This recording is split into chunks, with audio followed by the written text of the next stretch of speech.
नाज़रीन अस्सलाम वालेकुम, मैं हूं इमरान वसीम। नाज़रीन, हमारे इस प्रोग्राम का जो थंबनेल है उसकी पहली लाइन या पहली ख़बर का टाइटल जो आप नाज़रीन ने पढ़ा है कि प्रोग्राम तो डैश हो गया। अब आप जानते हैं कि पाकिस्तान तहरीक इंसाफ के साबिक रहनुमा और रुकन कौमी असम्बली शेर अफजल मरवत ने किसी मौके पे ये जुमला कहा था और फिर इस जुमले को लेके सोशल मीडिया पे जो मेम्स बनी थी वो भी आपके सामने है कि असल डैश किसको कहते हैं। तो हमारे प्रोग्राम का जो पहला चंक है वो ऐसी ख़बरों पर ही मुश्तमल है। पूरा एक ख़बरनामा है जिसमें बड़ी बड़ी तवक्कुआत लगाई गई, बड़ी बड़ी उम्मीदें लगाई गई, लेकिन उन तमाम तवक्कुआत पर, उन तमाम उम्मीदों पर पानी फिर गया। वो तवक्कुआत क्या थी, किसकी थी, पानी कैसे फिरा, यानी प्रोग्राम डैश कैसे हुआ, ये जो तफसीलात हैं इनसे अपने प्रोग्राम का आगाज़ करेंगे। तो ब्लॉग का आगाज़ करने से पहले आपसे दरख्वास्त के चैनल को सब्सक्राइब कर लें, बेल आइकॉन का बटन प्रेस करें। वीडियो पसंद आए तो इसे लाइक और शेयर ज़रूर कीजिएगा। पहली नाज़रीन ख़बर, बात कर लेते हैं सुपर टैक्स की। जस्टिस अमीनुद्दीन खान साहब, वफाकी आइनी अदालत, पहला बड़ा फ़ैसला आइनी अदालत की जानिब से जारी कर दिया गया, सुना दिया गया। अब ये केस 2019 से सुप्रीम कोर्ट में पेंडिंग चला आ रहा था। मामला क्या था, जो आईडीपीज़ थे, जो लोग सवात में या वज़ीरिस्तान में ऑपरेशंस के नतीजे में डिस्प्लेस हुए थे, उनकी रिहैबिलिटेशन के लिए, उनकी माली इमदाद के लिए 2015 में हुकूमत की जानिब से सुपर टैक्स लगाया गया था। एक सर्टन लिमिट की आमदन से ज़्यादा अगर आपकी इनकम है तो इस सूरत में आपको, तो नाजरीन मेरे तोते जो है वो शोर कर रहे थे, तो आप में से किसी दोस्त ने एतराज़ करना था तो मैंने अभी जो तोतों वाला पिंजरा है उसको बाहर रख दिया है ताकि आप दोस्तों के जो आप ख़बरें सुन रहे हैं उन तफसीलात में कोई मुखल ना हो, कोई खलल ना आए। तो बात हम कर रहे थे कि जस्टिस अमीनुद्दीन खान की सरबराही में पहले तो 5 रुकनी बेंच बना था। जब सुप्रीम कोर्ट में कॉन्स्टिट्यूशनल बेंच बना था तो सुपर टैक्स केस की कई समातें हुई, लेकिन फिर 27वीं आइनी तरमीम हुई, आइनी अदालत बन गई। तो अब आइनी अदालत में जो 3 रुकनी बेंच बना था जिसमें अमीनुद्दीन खान साहब थे, जस्टिस हसन नज़र रिजवी साहब थे और जस्टिस अरशद हुसैन शाह साहब थे, इस बेंच ने कई समातों के बाद आज सुपर टैक्स का फ़ैसला महफूज किया। तमाम वकला के दलाइल सुनने के बाद, बड़ी बड़ी कंपनीज़ के बहुत सारे वकील थे, दलाइल सुनना इतना आसान नहीं था, तवील समातें थीं।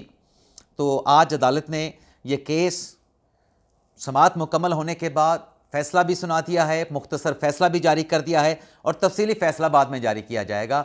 और इस फ़ैसले से हुकूमती ख़जाने में जो सुपर टैक्स लगाया गया था कंपनीज़ पे, और कंपनीज़ उस फैसले के ख़िलाफ़ सुप्रीम कोर्ट आई थी, ख़जाने में 310 अरब रुपये आएंगे, 310 अरब ख़जाने में आएंगे।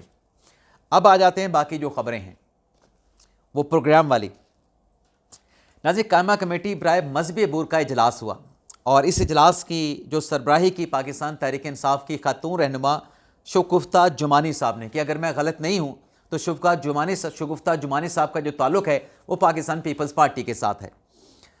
अब जुमानी साहब ने कायमा कमेटी के इजलास की सदारत में कुछ चीज़ें सामने आईं।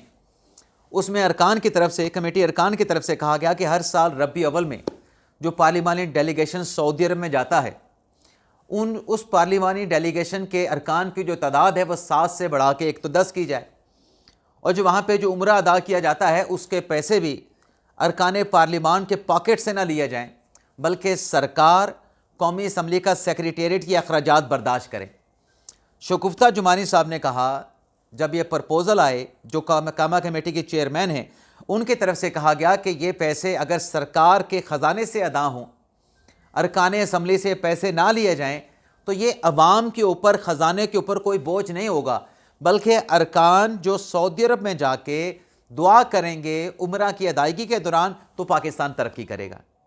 अब ये तवक्कुआत लगा ली गई कि सरकारी ख़र्चे के ऊपर ये उम्रा अदा किया जाएगा, सऊदी अरब का विज़िट किया जाएगा, लेकिन स्पीकर कौमी अयाज सादिक साहब ने उनकी उम्मीदों पर, जो कायमा कमेटी के अरकान थे जो कह रहे थे कि पैसे अरकान से ना लिए जाएं, पैसे सरकार के ख़जाने से दिए जाएं, स्पीकर साहब के ऑफिस की तरफ से बाज़ाब्ता तौर पर स्टेटमेंट जारी किया गया है कि कोई ऐसी सहूलत मैसर नहीं जिसमें सरकार के ख़र्च पर जो है अरकान को मुफ्त उम्रा करवाया जाए। मुफ्त सऊदी अरब का विज़िट करवाया जाए। बल्कि अरकान ने तो यहाँ तक भी कहा वज़ीर मज़हबी अमूर सरदार यूसुफ साहब से कि आप रुकने असम्बली को, जो एक कौमी असम्बली का रुकन है, आप उसे हज कोटा भी दें, 10-10 लोगों का कोटा दें। अब 10-10 के कोटे से कितने तादाद बन जाती है? 350 का तकरीबन ऐवान है, 3500 तो ये निकल गए, 100 का ऐवान जो है वो सेनेट का है, 1000 ये निकल गए, 4500 को कोटा भी मांग लिया। अब पीपल्स पार्टी तो बदनाम होती है ना जब इस किस्म की डिमांड्स आ जाती हैं। अब जनाब, जब बिलावल भुट्टो ज़रदारी साहब वज़ीर ख़ारजा थे PDM के पहले दौर में, तो जहाँ तक हमने खबर सुनी थी, हमने रिपोर्ट सुनी थी कि वो अपने हर दौरे के अखराजात खुद अदा करते हैं, बिलावल भुट्टो ज़रदारी साहब। और यहाँ पे सरकारी खर्च पे जो है वो उम्रे, तो इस पर क्या कहा जाए। लेकिन एक काम जो आज सिंध हुकूमत ने किया है, सिंध की काबीना ने किया है, मुराद अली शाह साहब ने किया है, वो ये है कि गुल प्लाजा के जो मुतासरीन हैं, हर मुतासरा ख़ानदान को फ़ी कस 1 करोड़ रुपये दिया जाएगा। और जिन दुकानदारों की दुकानों को नुकसान पहुंचा है उन्हें भी 1 करोड़ कर्ज, लेकिन बिला सूद दिया जाएगा, आसान कर्जे की सूरत में दिया जाएगा। लेकिन ये जो पैसे अदा हुकूमत कर रही है, फ़ी कस 1 करोड़ रुपया, ये उन शोहदा के जानों की तलाफ़ी नहीं है, ये उन मुतासरा, उन दुखी ख़ानदानों के साथ एक हमदर्दी आप कह सकते हैं। लेकिन जो गफलत हुई है, इस गफलत के ऊपर सिंध हुकूमत को एक्शन लेना चाहिए, कार्रवाई करनी चाहिए और इस बात को इंश्योर किया जाए कि आइंदा इस किस्म का वाक़या पेश ना आए। अब आप देखें ना कि पंजाब में क्या हुआ। पंजाब में लाहौर में जो एक मकामी होटल में आग लगी, उस पर कैसे रेस्क्यू 1122 के अहलकारों ने काबू पाया, टीम ने काबू पाया। और जो ख़ुद वज़ीर आला थी पंजाब के मरियम नवाज़ साहबा, वो ख़ुद भी मुतहरक थी, विजिलेंट थी, एक एक लम्हे की रिपोर्ट लेती रहीं। सिर्फ ये नहीं, आप देखें कि 2021-22 में जो मरी में वाक़या पेश आया, कई लोग अपनी जानों से चले गए, बर्फ़बारी में फंस गए, रोड्स ब्लॉक हो गई, शाहराहें बंद हो गई, कोई पुरसानी हाल नहीं था, रेस्क्यू वाले नहीं पहुंच सके। अब भी तो देखें ना, बर्फ़ानी तूफ़ान आया था ना मरी में अभी 2 दिन पहले, लेकिन चूँकि पहले से इंतज़ामिया अलर्ट थी, ऊपर एक लीडरशिप बैठी थी, उसके अहकामात थे, तो देखें सड़कें भी खुली रहीं और कोई ऐसा अफसोसनाक वाक़या भी पेश नहीं आया। बल्कि आज तो मरियम नवाज़ साहबा ने यह ऐलान कर दिया है कि जो रेस्क्यू 1122 है पंजाब का, उसको मज़ीद अपग्रेड किया जाएगा, उसे मज़ीद इक्विपमेंट, जदीद इक्विपमेंट फराहम किया जाएगा और जो वसाइल हैं, जो रेस्क्यू 1122 को दरकार हैं, उन पर किसी किस्म का कंप्रोमाइज़ नहीं किया जाएगा। ये मुकाबला का रुझान वुज़रा आला में आना चाहिए। जब भी नाज़रीन ये मुकाबले का रुझान आया, आप देखेगा कि हर सूबे की हालत जो है वो तब्दील होगी, बल्कि सूबे तब्दील हो जाएंगे, सूबों की आवाम की हालत तब्दील हो जाएगी। लेकिन ये टेंडेंसी जिस रोज़ आ गई, उस रोज़ से ये शुरू होगा। अब आप देखें ना कि बलूचिस्तान के जो वज़ीर आला हैं, हमने पंजाब की बात कर ली, हमने सिंध की बात कर ली, सरफराज बुगटी साहब बड़े मुतहरक हैं, उनकी टीम मुतहरक है, उनकी इंतज़ामिया मुतहरक है, क्या काम कर रहे हैं, जो बलूचिस्तान के लोग हैं उनके साथ खुद को इन्वॉल्व कर रहे हैं, कम्युनिटी सर्विसेज के, कम्युनिटी से डायरेक्ट इंटरेक्शन के प्रोग्राम किए जा रहे हैं, इवेंट्स मुनक्कद किए जाते हैं, तो एक अच्छा है। और ये सब कुछ खैबर पख्तूनख्वा में भी होना चाहिए।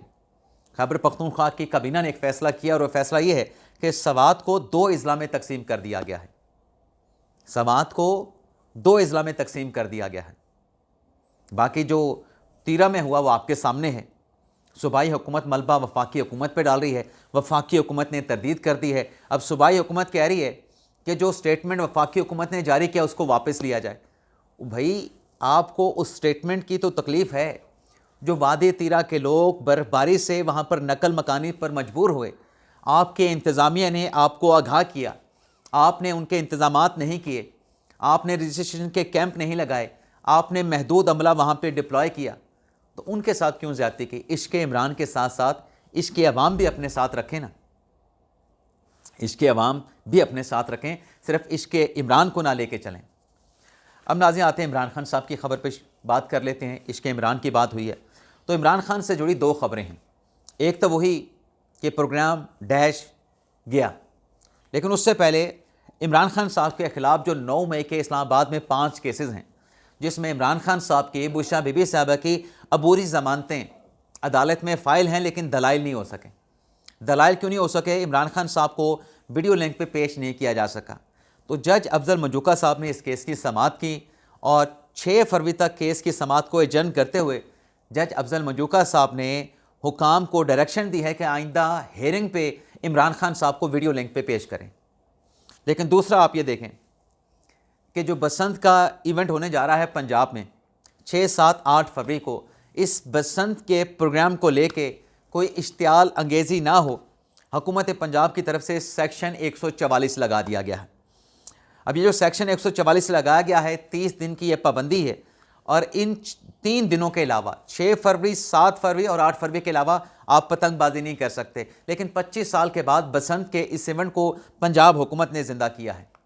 लेकिन जो इश्तियाल अंगेज़ी वाली बात है, सेक्शन 144 के नफाज का जो मामला है, 30 दिन की जो पाबंदी लगाई गई है, जो पतंग बनाए जाएंगे, जो पतंग उड़ाए जाएंगे, उस पर किसी मजहबी मकाम की तस्वीर नहीं होगी, मुकद्दस किताब की तस्वीर नहीं होगी, किसी शख्सियत की तस्वीर नहीं होगी, इवन के मरियम नवाज की तस्वीर भी नहीं होगी।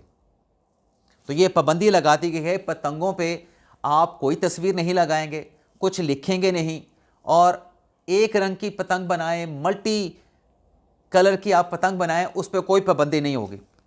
अब ये जो पाबंदी है, इस पाबंदी से प्रोग्राम कैसे बढ़ा, प्रोग्राम कैसे फारिग हो गया? नाज़रीन, एक एक्स पे ट्वीट किया जनाब हमाद अदर साहब ने, इमरान खान की तस्वीर वाली कैदी नंबर 804 वाली तस्वीर उस पतंग पे लगी हुई है, और एक ट्वीट को पीटीआई के और ऑफिशियल पेज से किया गया, उसमें भी इमरान खान साहब कैदी नंबर 804, उसकी पावर, ऐसा वैसा वो सब कुछ किया गया।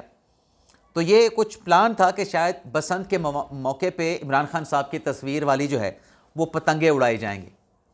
अब पतंगें तो ज़ाहिर सी बात है कि इतने जब लोग उड़ाएंगे, किसी कोई पकड़ा जाता है, पकड़ा नहीं जाता, लेकिन जो पकड़ा जाएगा, ये जो पाबंदी लगी है कि आपने किसी की तस्वीर वाली, मुकद्दस किताब वाली, मज़हबी मकाम वाली पतंग नहीं उड़ानी, अगर कोई हाथ में आ गया, जो ये ऑर्डर जारी किए गए हैं, उसके खिलाफ फिर कार्रवाई होगी और कानून के मुताबिक सख्त कार्रवाई होगी।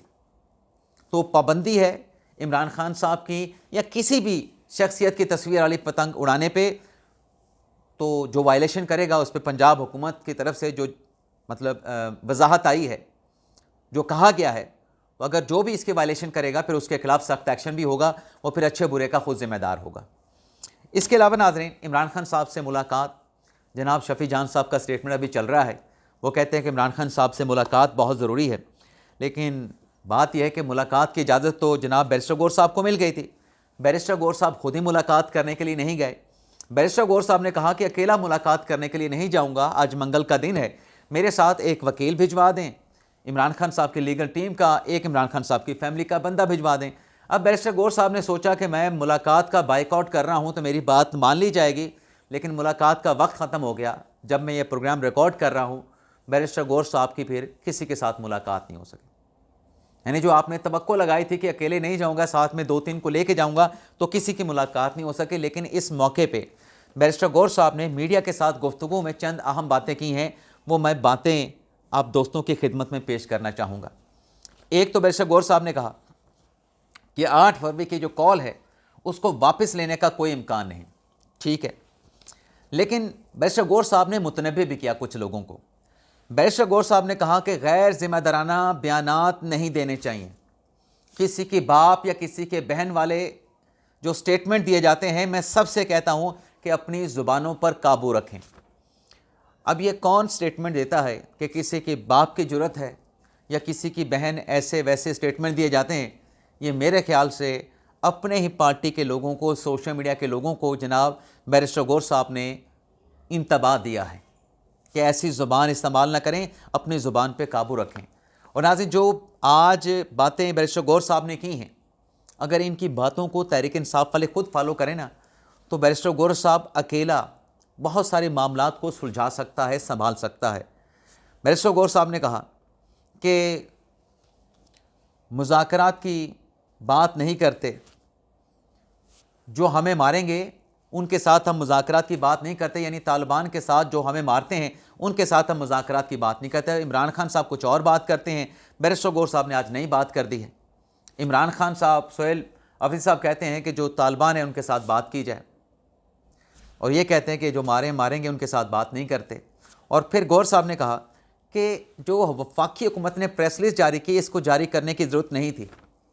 इनखला का ज़िम्मेदार कौन है? वफाकी और सूबाई हुकूमत को आपस में बैठ जाना चाहिए। देखें ना, चीज़ों को हवा देने के बजाय चीज़ों को संभालने और कंट्रोल करने की बैरिस्टर गौर साहब बात कर रहे हैं। और फिर उन्होंने कहा कि मेरी गुजारिश है कि जो भी मुलाकात करवा सकता है हमारी इमरान खान के साथ मुलाकात करवाएं। और फिर उनसे एक सवाल हुआ कि KPK में कितने नए हॉस्पिटल बने, तो बैरिस्टर गौर साहब मुस्कुरा दी, उन्होंने कहा जी मेरे पास नंबर नहीं है। फिर सवाल हुआ कि इमरान खान साहब का सेल आपने देखा है, इस पर भी वो मुस्कुरा दिए, उन्होंने कहा जी मुझे नहीं पता। इमरान खान साहब ने कहा था कि उन्हें कैद तन्हाई में रखा गया है, उन्हें छोटे से सेल में रखा गया है, लेकिन बैरिस्टर गौर साहब ने खुद तस्दीक नहीं की कि उन्होंने इमरान खान साहब का सेल देखा है या इमरान खान साहब का सेल नहीं देखा, लेकिन उनके चेहरे पर मुस्कुराहट